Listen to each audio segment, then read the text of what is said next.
Testing 1 2, testing 1 2.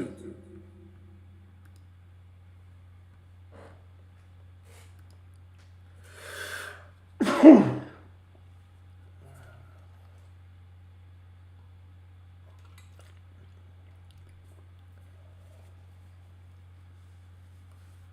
1 2, testing 1 2. All right, what's up, everybody, and welcome back. You know what? I actually like this. I actually wrote a new title, so I'm gonna read it to you. Not the title of this, not the title of the show, but a new intro. Welcome back to Defense Mode, weaponizing your defense, where we don't play for a tie. I'm your host, SupremeDecisions, and today we're going to break down one of the most dangerous realities in criminal law, which is false positives. Now, you probably heard very little about this, and again, this is not something that's very common when you're talking about misdemeanor cases. This is more for felony cases. Moments when the system flags an innocent person, a harmless substance, a clean phone, or a questionable identification as if they were rock solid evidence in guilt. Now, goodness. See, again, walking in and out that heat and then coming into the nice air conditioned home. So, I came up with this one because we actually talked about the case from Las Vegas this morning where it was horribly mistaken identification because, apparently to these four officers, all people with dark skin look alike. But false positives aren't just lab mistakes.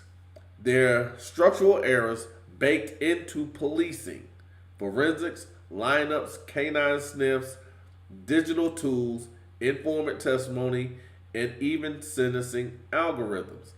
Because a lot of what we're trying to do is kick the blame to somewhere else, when in fact it's the exact system that we're all working within, whether we want to or not. Because false positives are one of those things that can start at the curb of a traffic stop and echo all the way up to a life sentence.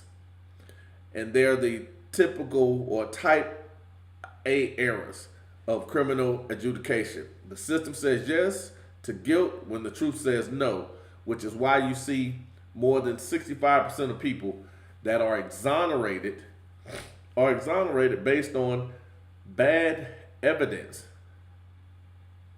DNA is exonerating these people because they were never there. And a lot of times they weren't even close to the scene where their original story says they were at. And police never investigated or never cared to. Or even with that Central Park 5. They had a man who confessed. They incarcerated 5 children. 14, 15, and 16. We forget about that. 14, 15, and 16, after they lied, scrutinized, and created a narrative for these kids. The lady did not pick them. She even stated that it was one person. Well, later, while these 5 children were incarcerated because they were still kids, they had a man who confessed and DNA matched. They still refused to let the children leave. They never got a DNA match from any of the children. That's the crazy part about it. But again, because the system has to say they were correct, is what took them more than 10 years to exonerate them after the fact. So, I don't need to convince you that they exist. Those are just a couple of examples, and even things that probably get you to open your eyes a little bit. But the Supreme Court has been warning us, sometimes implicitly, sometimes explicitly, for decades. So the Brady v. Maryland tells the state, cough up exculpatory evidence. But again, it must be requested properly. And a lot of people, whenever they're doing it, their discovery is vague. police information when there are 4 to 7 stages. I'm gonna say that one more time. Their request police information when it's 4 to 7 stages. You want to name all of them if it is called for within your case.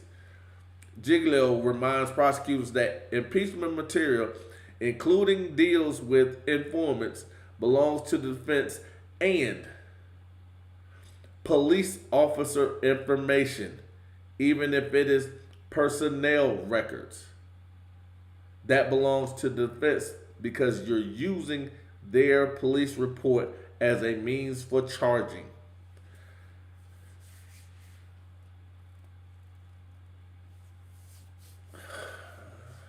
Dobert and Kuham Tyre put trial judges on the hook to keep junk science out. Let me repeat that because I actually kind of stumbled through that. Dobert V. and Cohan Tyre put trial judges on the hook to keep junk science out. Melendez V. Diaz and Bull. Goodness, I am stopped up. Something crazy. All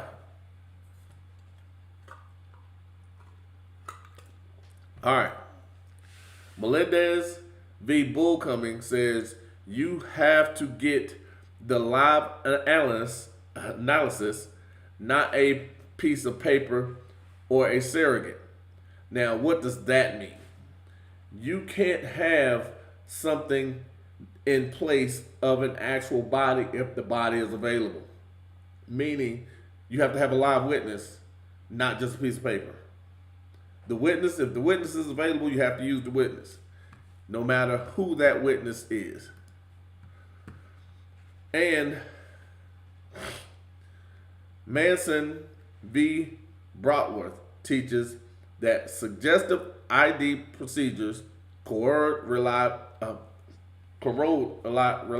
Goodness, man, hold on. This is why I hate doing live shows.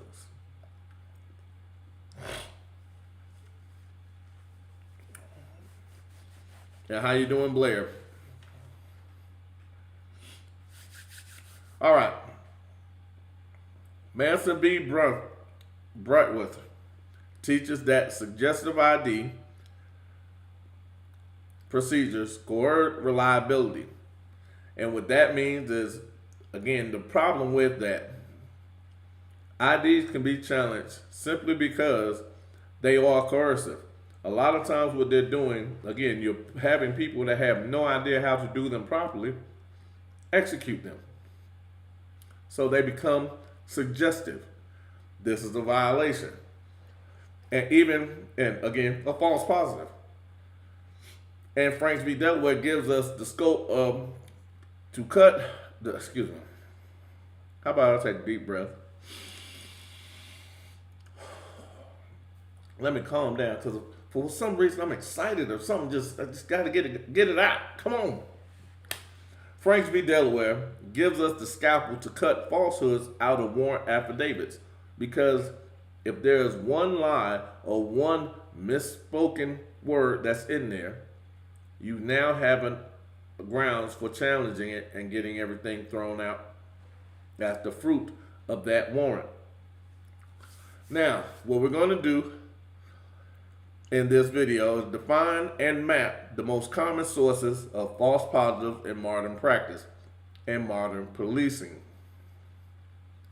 I'm going to give you the indicators, the red flags that tell a trained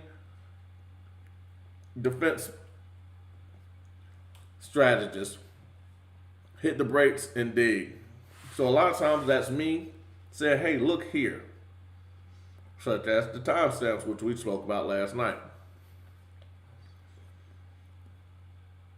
And then I'm going to offer you some of the things that can lead to cross tools to win suppression, exclusion, and even acquittals, and if necessary, to position a clean post-conviction path.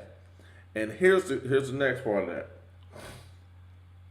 Setting up a clean post-conviction path also sets up a post-decision lawsuit. So there's always a means of doing this the right way, but again, line upon line, precept upon precept, making sure everything is set up properly because everything you do has a process and procedures to it. So basically we're going to do, and we're going to talk about this. We want no vagueness. We're going to deal with specificity, no soft landings. I'm going to leave you with an opportunity to basically rewind this and rewatch this when necessary to actually get a grasp of what it is that we're talking about and go into the aspects of understanding how this could or is affecting you in your current situation or any situation that you've had or could possibly have. Now, a false positive is any investigative, forensic, testimonial, or algorithmic event that indicate guilt or contraband when none exists. Now, the easy is to think roadside test turning donut glaze into meth. Now, I'm going to give you one, but I'm going to finish this. The easiest, I had a young lady that I was helping, and they used literal flour, non-bleached flour, on a measuring scale in a business as cocaine residue, or excuse me, heroin residue. They never tested it, but they just wanted this person to actually just say, yeah, I'm going to accept this drug charge. I'm going to accept 15 years in prison. The problem was now they couldn't walk it back. But again, the prosecutor prosecuted and set up charges based on this false allegation, which again is a false positive because that deals in the testimonial aspects of it, because a police report is an officer's testimony and it can be challenged and should be challenged. So always think of that. I wrote donut glaze when in fact I could have used the example even with the non-bleached flour on a scale. Now it's heroin. Like, are you serious? You're not even gonna test it to see if it is actually heroin? Maybe because it's not a big enough sample to test. See, and all of that can create false positive. Not having big enough samples to test.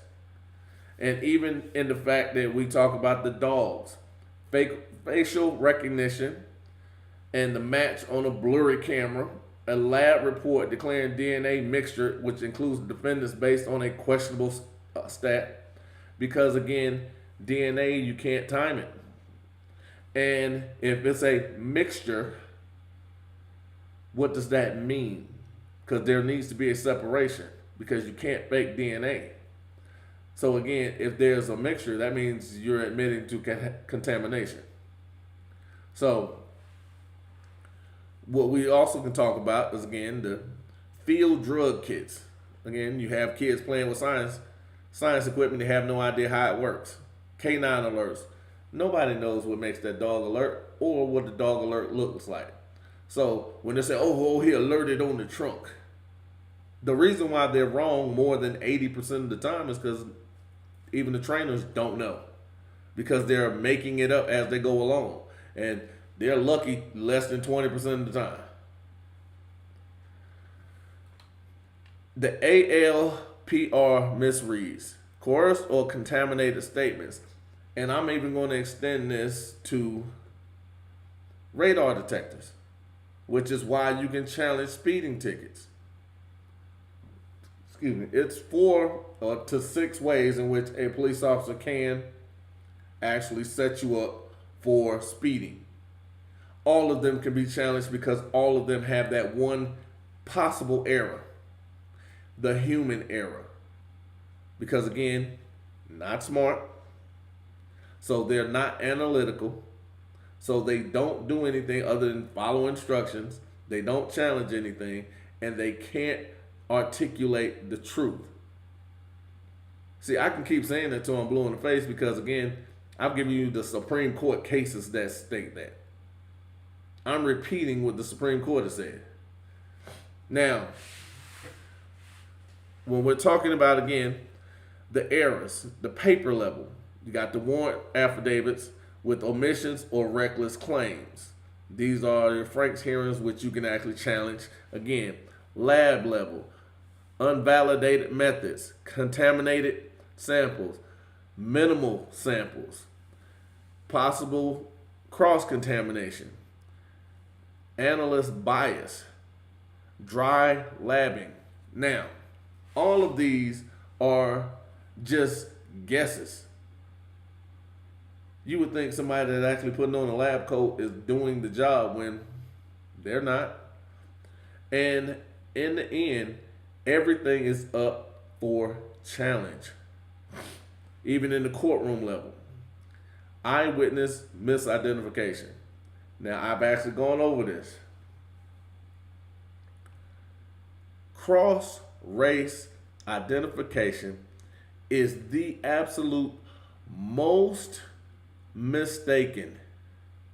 You have the most errors when you're talking about cross-race. Now, unfortunately, the numbers are kind of skewed because when you're looking for the 17%, most people just accept whoever you have in front of them as part of the 17%, because unfortunately, to other races, the opposite race, all people look alike. Give you an example. All Asians look alike. All Caucasians look alike. All Mexicans look alike. And seeing even with us, all of us, we look alike. Two opposite races. Not my call. This is Supreme Court case law, actually on the FBI.gov database, and it's one of those where we are inherently biased. We see us, people that look like us, as different, but we see everybody else as the same, which is why identification is the most screwed up, because we're all inherently biased to a certain extent. Whether we want to admit it, or we don't admit it, or we wish it was somewhere else, the fact remains it's biologically we are racist and biased. Because again, we have our own experiences and we see the world as from our own lenses. Now, it also goes into incentivized informants. This is why whenever someone uses an informant in the case, the district attorney or the prosecutor must disclose to the defense who that informant is and what they were promised to be an informant. Now, this also goes into Giglio information, because again, you still get the police officer's information. You got your 404B spillover, over-reliance on official reports, Melendez v. Bull coming. All of these are, again, challenges that are set up before you. Digital or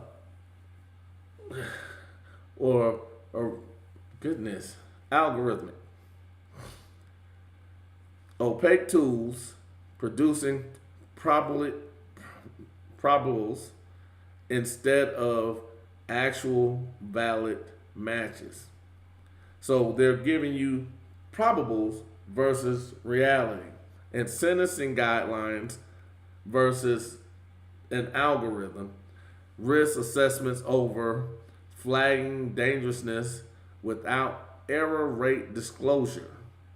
All of these are grounds for dismissal. So use the rapid triage checklist the instant your case hits you, for the most part. the thing, basically your points of attack. You're going to attack the forensic. You're going to go after the field test, whether it's a sobriety test, drug test, blood test. You're going to go for low template measures. You're going to go about touch DNA. You're going to speak about your blood and alcohol, the calibrations of the machines, the logs, and even go after the brand or tool markings. All of these are points of entry for challenge. Eyewitness, again, cross race identification. Do they wear glasses? Was it a stress level? What time of day was it? Was it one person or multiple people? Was it a show up lineup?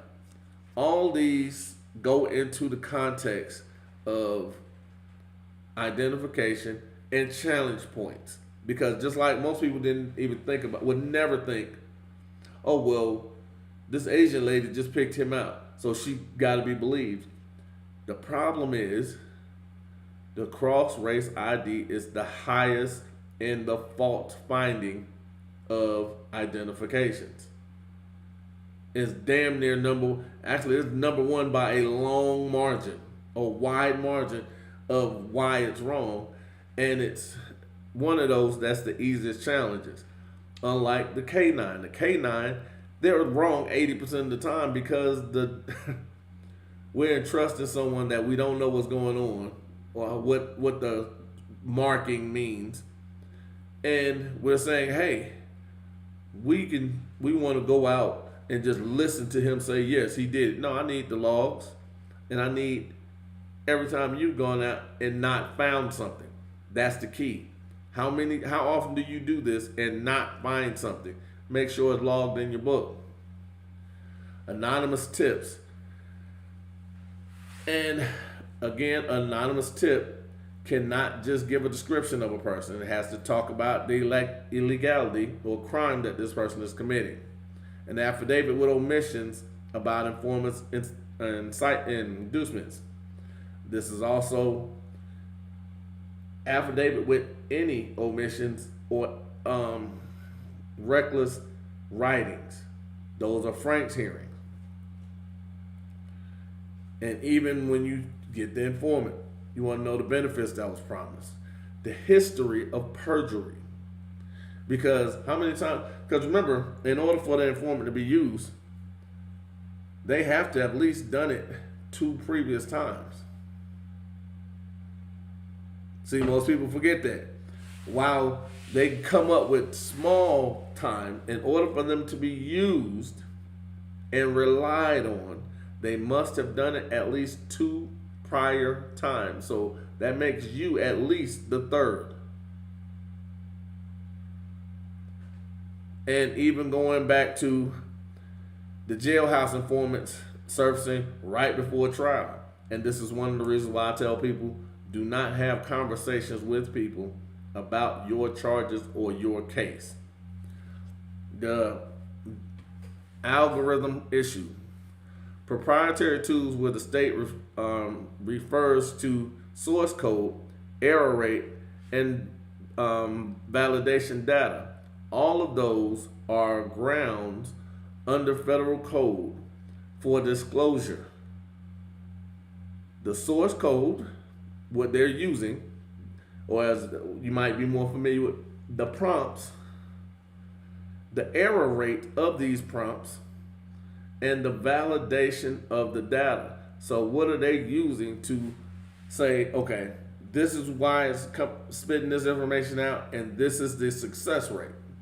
These are things that, again, most people overlook or do without. Now, here's the great part. Prosecution and delay. Because they delay or give partial discovery. They'll actually put the lab on notice without live witnesses.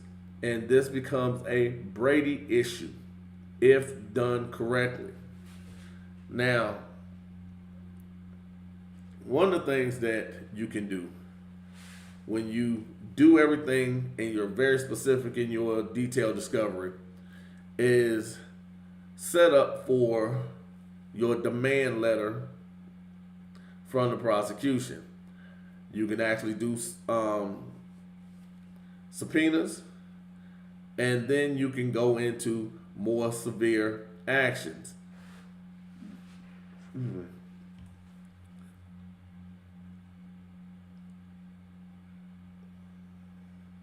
You can also make sure that you're not allowing the prosecutor to just have paperwork show up, not lab techs.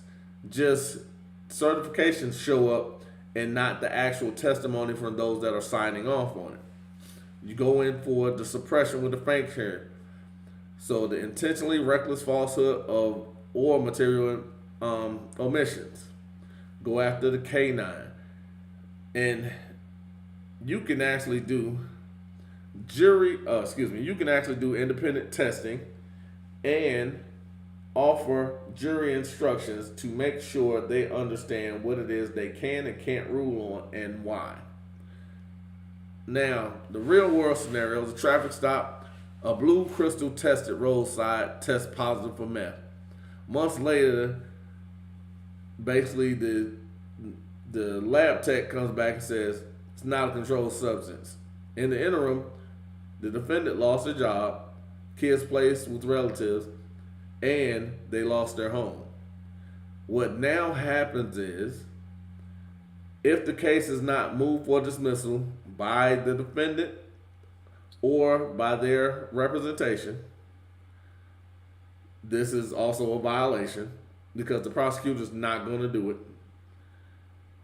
And you now have grounds for a lawsuit because you have a material loss from reckless behavior. So, what you need to do is, again, go through and make sure everything is aligned as it should be. And the lab doesn't run blind proficiency tests. Without blind testing, you can't know your false positive rate in the real world. Always understand that. They're going to run extra tests. You need those, and you can subpoena those if it's not turned over, and then you can escalate it. But you always have the grounds to setting the foundation, not only for just in case you have to appeal, because you can't stop stupid. No matter what you do, you can't stop stupid. And a lot of people will get caught up in that. But you can lay grounds for an appeal, which then lays the grounds for, if you get convicted for BS and you've done everything right, you're looking for a massive payout. Now, massive may be different in people's books, but you're definitely looking in the realm of a 7 or 8 figure payday, minus fees. Now, the biggest cases that you're going to go with, like I talked about, was Brady v. Maryland, Franks, United States v. Wade, which go with the lineups and Wright and Tank, Stoven and Masson v. Bratworth, due process and reliability test, Perry v. New Hampshire, which be arranged suggestive triggers the due process screen. And again, these are things that are available to you. So, in the dog cases, Florida v. Harris, dog reliability depends on performance and training records. Certifications aren't talisman. Illinois v. Gates, probable cause used under the totality and anonymity. Anonymous tips require corroboration. Franks v. Delaware, show intentional reckless falsehood or material omissions. United States v. Leon, Herring v. United States, good faith limits do not cover reckless, knowing false affidavits or systematic negligence. I'm going to read that one more time. United States v. Leon, Herring v. United States, good faith limits do not cover reckless or knowingly false affidavits or systematic negligence. This is what I was just literally just speaking about. Because they're messing up and you're doing what you're supposed to do, you have always grounds and an anchor for what it is you're trying to get to, which is get released and possibly be paid. Now,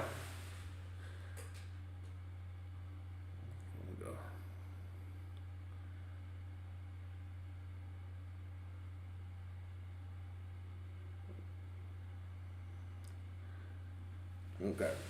So today, if you remember nothing else, remember this.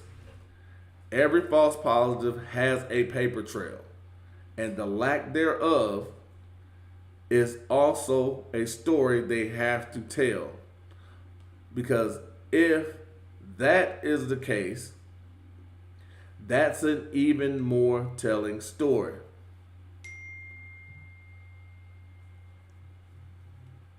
Your job is to force the state to prove reliability, not assume it. Judges are gatekeepers by constitutional design. You hand them the keys. You show them the door. Use the BERT and use federal rules of evidence to police the lab. Use case law to force live testimony. Use case law to kill dirty IDs.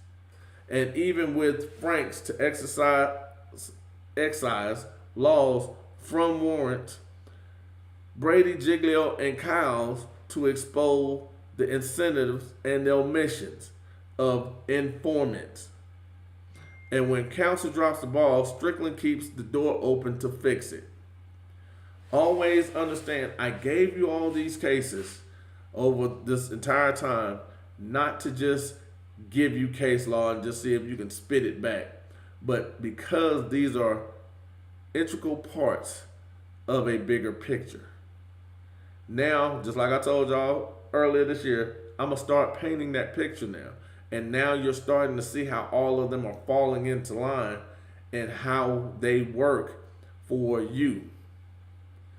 So, real lives don't survive false positives by accident. Everything you do must be done with purpose. Every move you make must be strategic. Every counter that you place must have a purpose and a destination. They survive because of the red flags that were saw, caught early, and able to be moved on fast. That's what I'm teaching you. That's why we fight. We fight to win. We don't get up for second place. So, I'm Supreme Decision, and that's what we have for this show. File your motions or call your boy. Get in a position to win and make sure you are protected. And don't just challenge the state case, and measure it. Make sure you measure it for your certainties to shrink their size. Supreme, that's my 2 cents. Spend it how you like, and I'll see you in a little bit. I'm out. As soon as I get this over here.